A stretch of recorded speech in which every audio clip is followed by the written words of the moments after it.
Assalamualaikum warahmatullahi wabarakatuh ya. Jumpa lagi saudaraku, Sabtu Legi ya, dimanapun Anda berada. Kajian materi kali ini tentang laku tirakat. Apa itu laku tirakat? Tirakat ini adalah salah satu cara ya, supaya Tuhan mengabulkan hajat kita gitu, ya. Itu jualannya tirakat. Jadi ketika teman-teman Sabtu Legi memiliki hajat ya, supaya hajat Anda ini terkabul ya, supaya hajat Anda ini dikabulkan sama Tuhan, maka Anda harus menjalani yang namanya laku tirakat. Laku tirakat ini adalah salah satu laku ibadah ya, yang itu sunnah gitu loh ya, jadi tidak wajib ya. Kalau muslim ini yang sunnahnya gitu loh ya, bukan wajibnya. Nah, kebanyakan kita ini kan ketika kita ibadah, kita minta sesuatu gitu ya. Pada saat kita ibadah, kita minta sesuatu supaya Tuhan mengabulkan apa yang menjadi permintaan kita. Nah, itu salah teman-teman ya.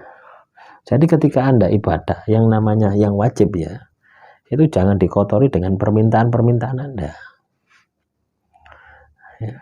Kebanyakan kalau misalkan Anda habis sholat ya, kalau muslim ini habis sholat maghrib, terus Anda langsung ya nodong sama Tuhan, maka ini akan mengurangi sakralnya dari sholat Anda ya.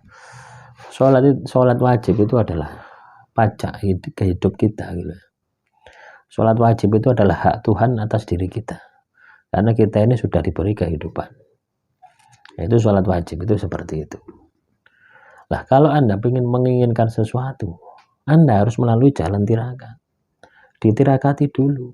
Cara tirakatnya bagaimana? Anda bisa baca ya. Anda bisa baca misalkan apa itu, sholawat misalkan, Anda baca 1000 kali, itu adalah bagian dari bentuk-bentuk tirakat. Itu seperti itu. Anda bisa wirid ya, selain sholawat ini yang lainnya juga bisa gitu. Anda juga bisa puasa, Anda juga bisa sedekah atau laku prihatin. Nah, semua itu tirakat.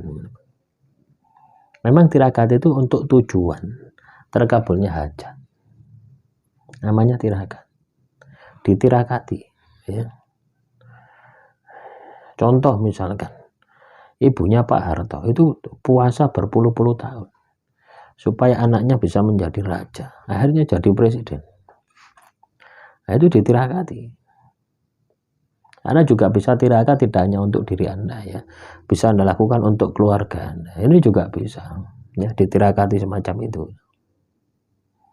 Nah, silakan dicoba ya, silakan dipraktekkan. Nah, tirakat ini hasilnya sangat luar biasa ya.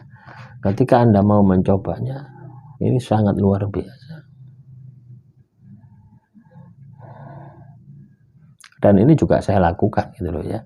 Jadi saya ngomong semacam ini bukan berarti tidak melakukan. Saya saat ini tirakat teman-teman ya.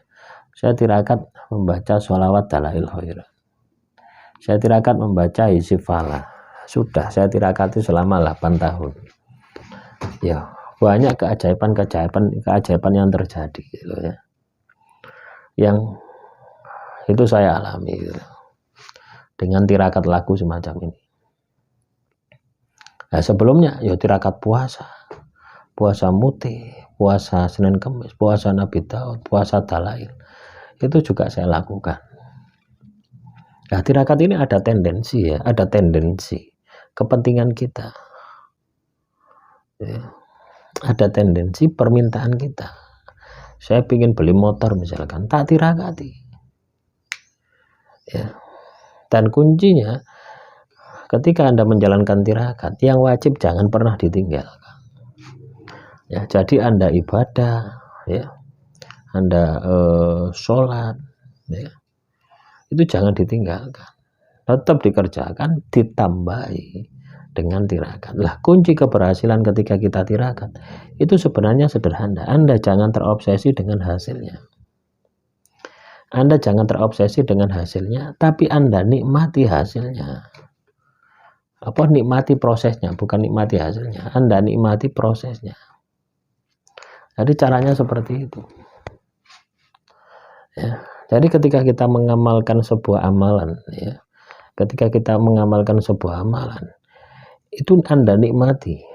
Kadang kan ketika kita mengamalkan ya tirakat atau berdoa, kita selalu kepikiran kapan dikabulkan. Nah, itulah yang membuat tidak dikabulkan. Ya, tapi ketika Anda menjalankan laku tirakat tersebut, Anda nikmati sampai Anda lupa dengan apa yang menjadi permintaan Anda, tapi Anda asik menikmati proses dari tirakat Anda, pasti akan berhasil. Ini sudah saya buktikan ya berkali-kali. Jadi strateginya seperti itu. Ya, saya bahas di channel ini supaya Anda itu tidak lama-lama gitu loh ya.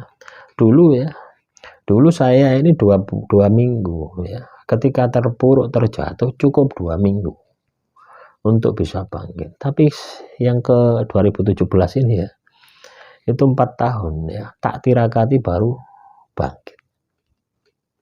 Kenapa? Karena saya terobsesi dengan hasilnya. Walaupun tirakat saya dari pagi sampai malam, tapi ketika saya terobsesi dengan hasilnya, kapan Tuhan dikabulkan, itu malah semakin menjauh. Tapi ketika kita menikmati prosesnya, dikabulkan dan dikabulkan, ini adalah hak prerogatif Tuhan, adalah kewenangan Tuhan. Saya bisa menjalankan laku tirakat ini, itu adalah keberkahan dari Tuhan. Tidak semua orang bisa menjalankan tirakat itu. Nah, ketika kita memiliki pola pikir semacam itu, kita akan lupa ya, bahwasanya tirakat yang Anda lakukan itu adalah nikmat yang sudah diberikan Tuhan. Nikmat ketika Anda bisa beribadah, berdoa, ya, bermunajat kepada Tuhan. Nah, itu yang luar biasa. Jadi saya berpikir seperti itu. Apa yang terjadi? Dikabulkan. Ya, artinya sesuatu yang tersumbat itu bocor wis ya. Akhirnya mengalir rezekinya. Jadi seperti itu. Pola kerjanya seperti itu, prinsipnya seperti itu, ya. Jadi ketika Anda niat, katakanlah ya, ketika Anda niat untuk tirakat, jangan terobsesi dengan hasilnya, tapi nikmati setiap proses yang Anda jalani. Pasti ketika Anda melakukan seperti itu, sukses akan menjadi milik Anda. Demikian, Assalamualaikum warahmatullahi wabarakatuh. Salam rahayu, rahayu, rahayu.